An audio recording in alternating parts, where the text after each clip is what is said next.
Hi guys, Hooligan Central here and welcome back to another video, and today we're going to be doing a review of quite an infamous story in the Peter Davison run, The Warriors of the Deep. The Warriors of the Deep is infamous for being quite a poor story, so we're going to have a look at it. So, this is the return of the Silurians and the Sea Devils, which both appeared in their respective stories, the Silurians and the Sea Devils, during Jon Pertwee's time as the Doctor. This is also the Sea Devils' first story where they're not a secondary villain, although I feel like they are kind of a secondary villain to the Silurians. But companions are the companions of this story are mediocre at best. I find Tegan just kind of runs around, doesn't really do very much, and Turlough just chills. He doesn't really do very much as well. And then the Doctor's kind of doing everything, which is good because I like when the Doctor does a lot more than the does a lot, and we get to see a lot more of him. I think, although there's some people really hate the story, and I can see partly why a lot of people don't like the story, I think there is good parts of this story. I enjoy the Silurians and I enjoy the Sea Devils in this story. I definitely enjoy Peter Davison's performance in this story, which is good because I'm not a fan of Peter Davison's Doctor, so I enjoy him in this particular story, which is, I suppose, why I don't think it's as bad as people say it is. Then obviously there's the big thing in the story, which is the Merca. And the Merca is this thing right here, and it's just like it's like they've tried to replicate the Loch Ness-esque monster from the Tower of the Zygons, and they're trying to replicate the monster that was in the Silurians, because I think there was like another monster in the Silurians that we tried to do, but the costume's just a bit stupid. It's not finished. And it ultimately just comes off being quite makes it look poorly produced and all that. The story also kind of feels a bit rushed because the Doctor arrives at this place, and better than some stories, better than stories similar to Destiny of the Daleks and stuff like that, or Revelation maybe, the Doctor figures out it's the Silurians when he sees their ship, but they do that, I think it's in part 1 or part 2 when that happens, so it's fairly early on where the Doctor figures out it's the Silurians, and that makes sense, but it feels like they did it better in the Hungry of Cold Blood, the new series Silurian story, because there was a better build-up to it. Then there's this whole mini plot going on with all of the sea crew members, like the people on the Sea Base 4, and I'm not a fan of that. I think that bit just is a bit of padding, like the woman and with the woman and the guy, it all just is a bit, it just feels like it doesn't need to be there, and it's just a bit of padding, and all it does is just let the Silurians and the Sea Devils just kind of get into the ship more efficiently. When it comes to the villains, I don't think the Silurians is particularly bad in this, or the Sea Devils are particularly bad in this. But this kind of feels more like a Khalid Thal situation if they'd work together, because in this story, you can see that the Sea Devils are more like warriors. They're fighters and stuff like that. They're trying to kill people. And the Silurians feel more like the scientists, the brains behind the operation, all like that.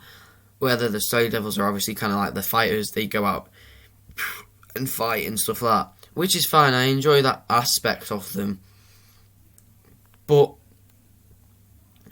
it makes the Silurians in the one with John Pertwee feel like less of a threat because although yes they are like scientists in that story. I mean they set out a plague, they kill all of them, they do all of this. They do attack some of the people, and it feels like, well, why would they attack them if they're the scientists and they should talk it out with the Doctor, which most of them don't, and it takes away that a bit. It also then detracts a little bit from the Sea Devils, because in the Sea Devils, they have all this technology, they seem to be quite intellectual. They also not only have these parts and have this idea of the whole of the Earth and have a good idea of the Earth and stuff like that. They also manage to figure out what the Doctor and the Master are going to portray. The Master's going to betray them and take him away as well. But then in this, they just kind of feel a bit like they've just kind of gone, oh, let's just put him into a scene, like put him into a fight, and we need them to fight the storm the base, because obviously, like, well, the base is going to put up resistance, so we just need someone to die, and we don't have enough Silurian costumes, so let's put in the Sea Devils. I suppose the only other positive I can think about this story is P. Davidson's performance in this story. I think season 21 is definitely one of his best. It's one of the best 80s seasons. I think I like it because although, as I've said, Pete Davidson's definitely not my favourite Doctor, I find his Doctor just to be a bit annoying. I think season 21 is definitely the best season of his run, and possibly even the best out of all of the 80s, but I'm not sure about that. Mainly due to the fact that in season 21, in stories such as Resurrection of the Daleks, Cave of Anjani, and even in Warriors of the Deep, the Doctor gets put into these situations where it doesn't really matter what he does or what he does. Nothing's going to end well. Like, it starts kind of a bit in Earthshock where he's trying to take. It's like because Tom Baker, he seems to always have this power and control of the situation.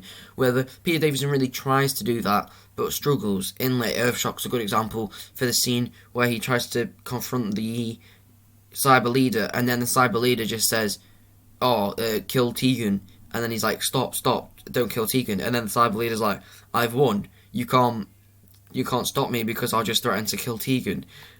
Like, that was really good because makes it more interesting that he, rather than Tom Baker's just natural power, Peter Davison tries to have that but just struggles a bit against his foes. And I also just enjoy the fact that in this story and in later stories, he tries to find a solution to the problem where it's trying to be more peaceful and kind, and at the end he ends up having to kill the Silurians and the Sea Devils, and you can see that it's starting. He feels bad about doing that, but he knows he had no choice. This happens again in Resurrection, where in Resurrection he tries to stop the bad thing from happening, and it ends up killing a lot of people and stuff like that. And then again in Caves of Anjani, he's in this situation where he's not going to survive, and he knows he's not going to survive, yet he's still trying. And so I think season 21 is probably his best season, and maybe if I watch the rest of the season 21 stuff that I haven't watched, like Frontios and Awakening and all that, I'll do a review on his season 21 as a whole, because from the couple of stories I've watched, not including the Twin Dilemma, obviously, because I don't really want to include the Twin Dilemma, I think his season as a whole, that is probably one of his better seasons. Although I do think that season 20 is quite underrated from him. But that's a bit off topic. But like going back to this, then there's a lot of negatives. As I've said, the Merc is pretty shocking. I think it's unfortunate because I think a lot of the people in this story don't really die because they're like, right, we need to kill this person off, but they don't really need to be there, or don't really need to be seen again. Like, there's that, I think she's a medic woman who ends up controlling the person who does the it's a bit confusing, but yeah. Anyway, she tries to kill the Merc by kicking it, but it kills her instead because of some sort of like contact death thing, which is a bit stupid.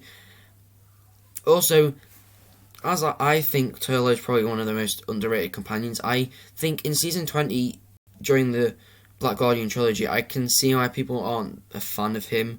Like, in those 3 stories, Mordrin Undead he's alright in, Terminus he's yeah, and then in Enlightenment I think he's pretty good in Enlightenment. I think Enlightenment would be his best story, but he doesn't do much in King's Demons either, and in the 5 Doctors he doesn't do particularly much.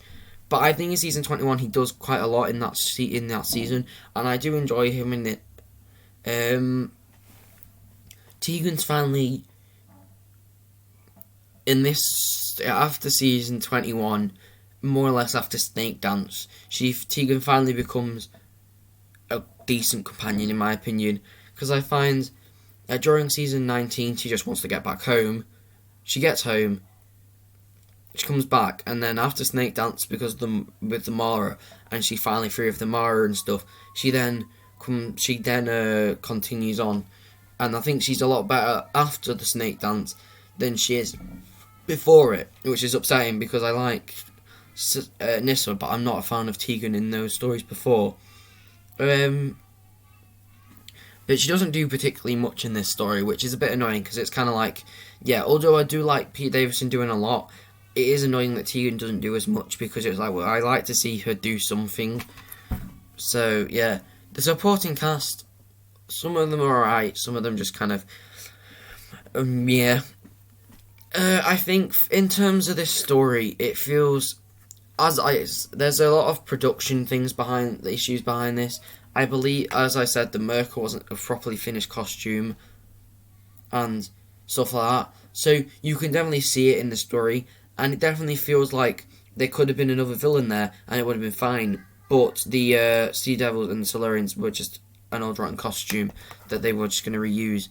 But yeah, that's just been my opinion on this story. I don't think it's as bad as people say, but there's definitely worse stories out there, but I wouldn't say it's the best story ever. But yeah, if you enjoyed this video, then please like and subscribe, and yeah, watch another video. But yeah, see ya.